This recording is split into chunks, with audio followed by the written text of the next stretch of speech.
రాజ్మా కర్రీని ఎలా తయారు చేయాలో చూసేద్దాం. Welcome back to Tiragamatalu. నేను ఒక చిన్న బౌలు రాజ్మా తీసుకుంటున్నా రాజ్మా కర్రీ కోసం. రాజ్మాను కనీసం 8 అవర్స్ అయినా కానీ నానబెట్టుకోవాలి. నేను ఇక్కడ రాజ్మాను ముందుగానే నానబెట్టి పెట్టాను. రాజ్మా నానిన తర్వాత ఇలా కలర్ అంతా పోతుంది. ఇవి ఒకసారి మంచి నీళ్ళతో వాష్ చేసుకోవాలి. ఇప్పుడు ఈ రాజ్మాను కుక్కర్లో వేసుకోవాలి.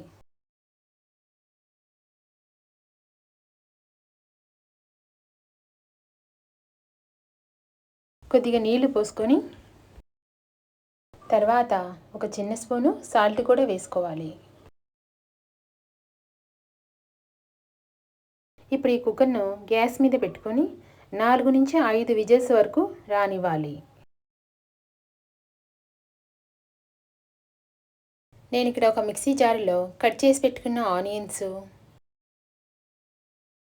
కొద్దిగా వెల్లుల్లి రెబ్బలు, ఒక చిన్న అల్లం ముక్క, కట్ చేసి పెట్టుకున్న టమాటాలు కూడా వేసుకొని మెత్తగా పేస్ట్ చేసుకుంటున్నా.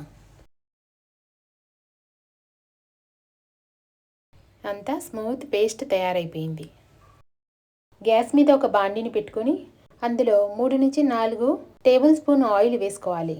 తర్వాత ఒక చిన్న స్పూన్ ఆవాలు, కొద్దిగా జీలకర్ర, ఒక బిర్యానీ ఆకు, ఒక దాల్చిన చెక్క ముక్క వేసుకోవాలి.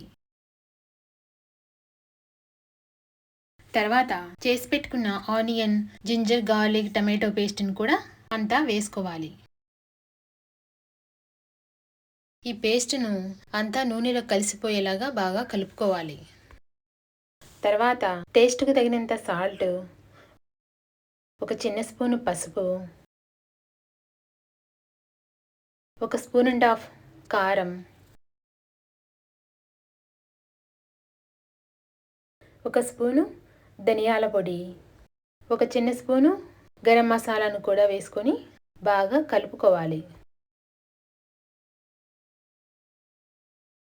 ఈ మసాలా ఎంత బాగా వేగితే కర్రీ అంత బాగా టేస్టీగా ఉంటుంది.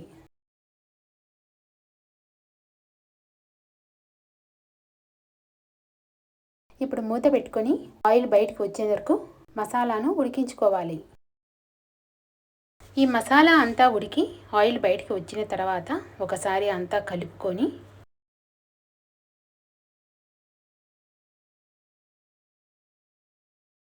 ఉడికించి పెట్టుకున్న రాజ్మాను కూడా అంతా వేసుకోవాలి. ఈ రాజ్మా కర్రీని అంతా ఒకసారి మిక్స్ చేసుకోవాలి. తర్వాత మూత పెట్టుకొని 4 to 5 మినిట్స్ అంతా ఉడికించుకోవాలి. ఇప్పుడు రాజ్మా కర్రీ అంతా పూర్తిగా ఉడికి తయారైపోయింది. ఒకసారి కలుపుకొని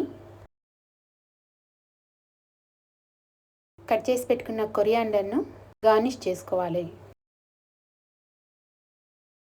అన్నంతో పాటు ఎంతో టేస్టీగా ఉండే రాజ్మా కర్రీ తయారైపోయింది. ఈ వీడియో నచ్చితే ఒక లైక్ ఇచ్చి సబ్స్క్రైబ్ చేసుకొని రాజ్మా కర్రీ ఎలా ఉందో కామెంట్ చేయండి.